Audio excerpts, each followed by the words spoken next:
Hello friends, मैं हूं राजन और स्वागत है आप सभी का हमारे चैनल टेलरिंग गुरुजी पर। आज के इस वीडियो में देखेंगे हम बोट नेक कुर्ती की कटिंग। चेस्ट साइज इसमें 38 इंच का रहेगा। ठीक है, पूरा मेजरमेंट ध्यान से देखिएगा। लंबाई 36 इंच का है, चेस्ट 38 इंच, कमर 34 इंच, हिप 40 इंच का, सामने का गला पीछे का गला दोनों 3.25 इंच रहेगा। शोल्डर यहाँ पर 14.5 इंच का रहेगा।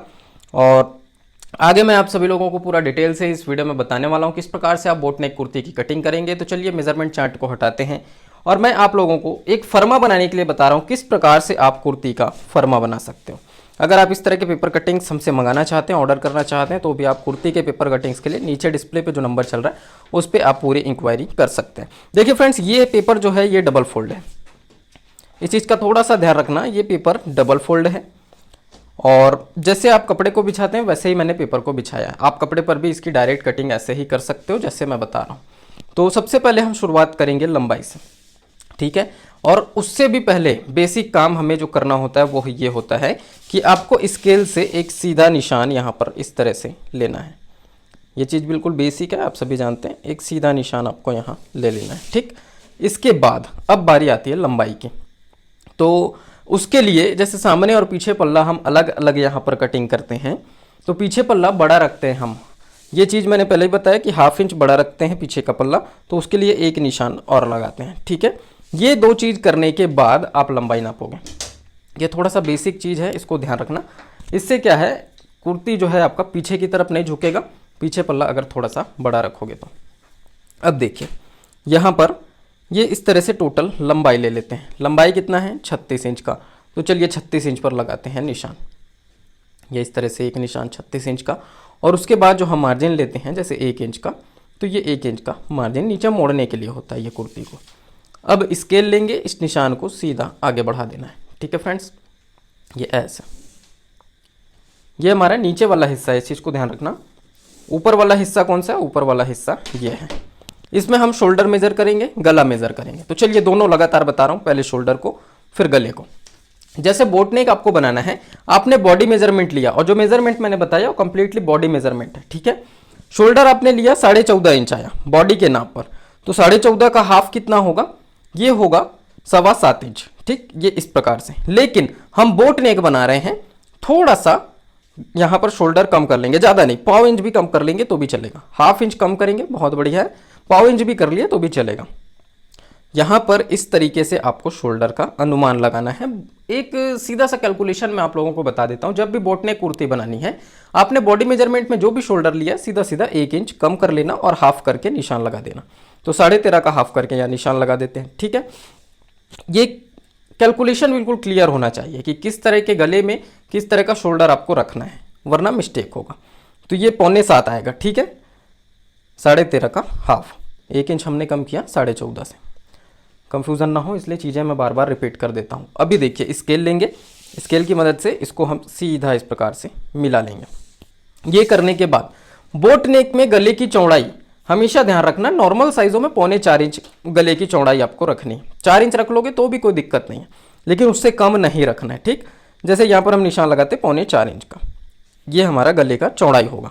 उसके बाद जो बचा हुआ शोल्डर है, बोट नेक होने की वजह से हम इसको 1/2 इंच डाउन करेंगे आर्म होल की तरफ। ठीक है, ये ऐसे बोट नेक होने की वजह से। डीप नेक होता है तो यही चीज मैं क्या बताता हूं कि आपको गले की तरफ डाउन करना है।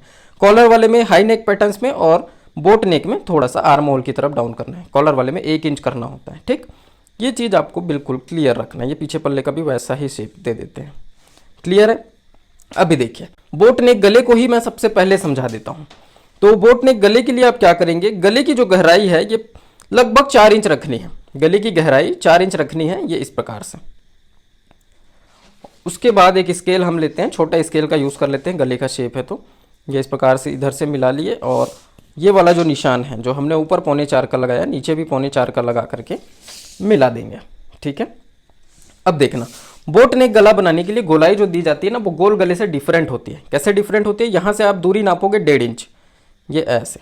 और मिलाने का तरीका भी देखना, दूर से घूमता है, करीब से नहीं घूमता। गोल गले में करीब से घूमता है, लेकिन बोट नेक में दूर से घूमता है। अब ये बोट नेक क्या होता है, नाव गले का शेप, नाव का आकार आप लोग देखें, वही बोट नेक होता है। ठीक है, तो ये बात हो गई गले की। अब सामने पीछे दोनों बोट नेक रखना है, कोई इशू नहीं है, दोनों एक साथ आप कटिंग कर सकते हो। और चाहो तो सामने बोट पीछे डिप भी रख सकते हो, कोई दिक्कत नहीं आएगी।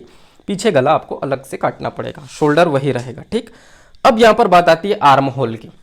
एक चीज का ध्यान देना, 38 इंच चेस्ट है लेकिन बॉडी मेजरमेंट पे। ठीक है, तो यहाँ पर हम क्या करेंगे, लूजिंग ऐड करेंगे 3 इंच का, तो ये हो जाएगा 41। ठीक है, 38 में 3 जोड़ दिए, ये हो जाएगा 41, 41 इंचेस। ठीक, अब 41 तो हमारे कैलकुलेशन में नहीं है, क्योंकि मैंने जितने भी चार्ट दिए हैं सम संख्या पे दिए हैं, तो आप लेकर के चलोगे 42 के अकॉर्डिंग, हमेशा बढ़ करके। ठीक है, तो यहाँ पे आप आर्म होल लोगे 6.25 इंच का, ये इस प्रकार से 6.25, 6.5 इस प्रकार से आप आर्म होल लेंगे और ये ऐसे स्केल से आगे बढ़ा दिया।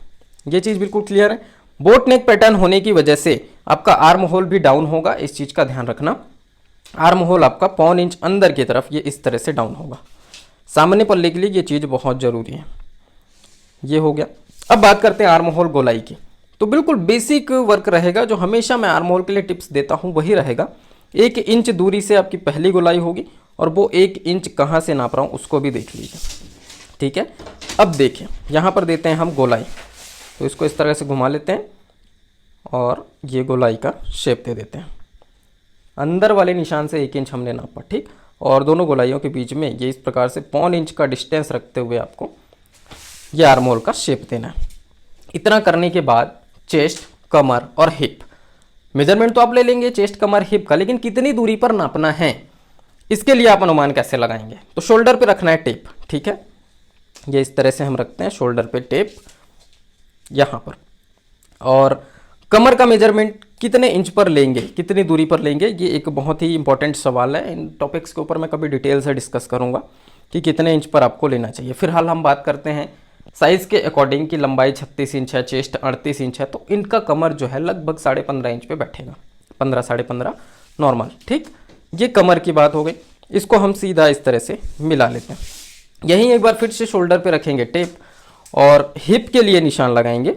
तो हिप हमें कहाँ पर नापना होगा, तो उसके लिए जैसे 21 इंच ये निशान आपका सफिशेंट होगा। ये हिप यहाँ पर नाप लोगे, इसको भी हम सीधा इस प्रकार से ले लेते हैं। अब देखिए चेस्ट पहले मेजर करेंगे, तो जैसा कि मैंने बताया 38 इंच बॉडी नाप पे 3 इंच का आप लूजिंग देंगे, तो ये हो जाएगा 41। अब भाई 41 जो है इसका चौथा हिस्सा कितना होगा, क्योंकि यहाँ पर आपको चौथा हिस्सा लेना है। 41 का चौथा हिस्सा होगा 10.25, ये 10.25 इंच का निशान।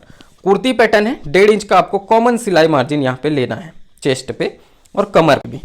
कमर की अगर बात करें तो कमर इसमें 34 इंच का है। ठीक, अब यहाँ पे आप चाहो कमर पे 3 इंच लूज नहीं देना है तो 2 इंच दे सकते हैं, कोई दिक्कत नहीं होगी। 2 इंच भी देंगे तो नॉर्मल फिटिंग में 3 इंच ठीक होता है। तो जैसे यहाँ पे मैं 2 इंच का ही ले रहा हूँ और 36 हो गया कमर, तो अभी हम क्या करेंगे, चौथा हिस्सा लेंगे जो कि 9 इंच होगा। तो ये 9 इंच का निशान, और उसके बाद 1.5 इंच यहाँ पर भी कॉमन सिलाई मार्जिन, उतना जगह हम छोड़ते हैं। ठीक, अब बात करेंगे हिप की। तो हिप में 2 इंच का आपको कंपलसरी लूजिंग देना है बॉडी नाप होने के बाद। ये चीज़ ध्यान रखना। 40 इंच का हिप है, 2 इंच ऐड करेंगे, ये हो जाएगा 42, और 42 का चौथा हिस्सा फिर से लेंगे तो ये आएगा वापस से 10.25 इंच। ठीक, निशान लगाते हैं। 42 में माफ़ कीजिएगा 10.5 होगा, तो ये 10.5 का निशान लगाते हैं। उसके बाद हम यहाँ पर 1 इंच, यहाँ पर 1 इंच ही सिलाई मार्जिन देना है। कहाँ पे, हिप पे और दामन पे 1 इंच का सिलाई मार्जिन रहेगा। अगर आपने दामन मेज़र किया है, ठीक है, हिप से 1 इंच कम 1 इंच ज़्यादा इस तरह से, या हिप के बराबर ही बैठता है दामन, तो यहाँ पे जैसे हम बराबर लेके चलते हैं तो 10.5 का निशान लगाएंगे और 1 इंच का मार्जिन यहाँ पे भी कॉमन रहेगा, हिप और दामन पे 1 इंच का मार्जिन। और उसके बाद जो है इस निशान को हम इस तरह से मिला देते हैं। तो यहाँ पर देखिए जैसे ये इस तरीके से हम सबसे पहले क्या मिलाएं, चेस्ट से कमर और कमर से हिप। ये चीज़ बिल्कुल क्लियर है। इसके बाद हम क्या करेंगे, ये वाला निशान मिलाएंगे हिप से दामन का। ये मार्जिन वाले निशान है, फिटिंग वाले निशान भी अगर आपको मिलाने हैं तो इस तरह से मिला सकते हो, और चाहो तो लिख के भी रख सकते हो कि चेस्ट कितना है, कमर कितना है, जैसे मैंने लिख लिख करके आप लोगों को पूरा बताया। ठीक है, ये ऐसा यहाँ पे लिख देते हैं, ये चेस्ट है, ये कमर है और ये है हिप। दामन भी नोट करना है तो दामन भी ले सकते हो। ये चीज़ है। ये इस तरह से आप बेसिक फ्रेम बनाओगे किसी भी कुर्ती का। ठीक है फ्रेंड्स, जैसे आपको कटिंग करनी है तो मैं गले से स्टार्ट करता हूँ कटिंग को। कुर्ती का पेपर कटिंग बहुत ही आसान होता है, डायरेक्ट कपड़े पर कटिंग भी बहुत ही आसान होता है। ब्लाउज जैसे इसमें माथापच्ची नहीं होती। ये इस तरह से सीधा काटोगे, शोल्डर पे थोड़ा डाउन कर देना है ऐसे। आर्म होल पे बाहर वाले निशान पे काटना, क्योंकि सामने और पीछे पल्ला दोनों एक साथ काट रहे हैं हम, तो ये थोड़ा सा ध्यान देने वाली बात। और आर्म होल पे थोड़ा डाउन करके इस तरह से काट देना। और अब बाहर ही बाहर कटिंग होगी ये ऐसे।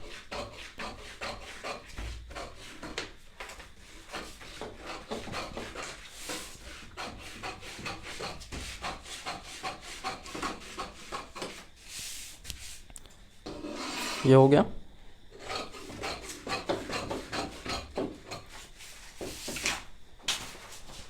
इसके बाद देखना, जैसे बोट गला है तो मैं बोट गले को कटिंग कर रहा हूं, और कटिंग करने के बाद आप लोगों को दिखा भी दूंगा कि बोट गला किस प्रकार से होता है। ऐसे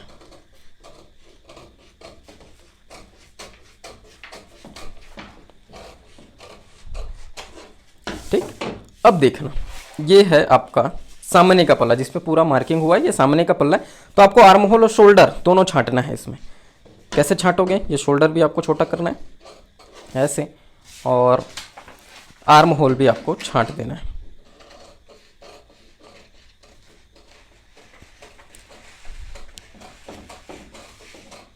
ठीक।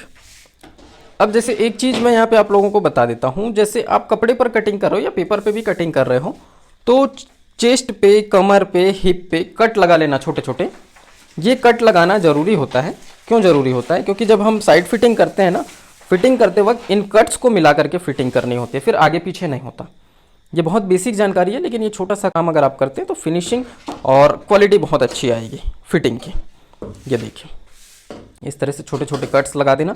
इन कट्स को मिला करके आपको सिलाई करना होगा जब आप साइड फिटिंग करेंगे। चेस्ट पे इस तरह से एक छोटा सा ऊपर कट लगा देते हैं। अब चलिए देखते हैं, मैं पेपर को जमा के दिखा रहा हूँ बोट गला कैसे बनेगा उसको।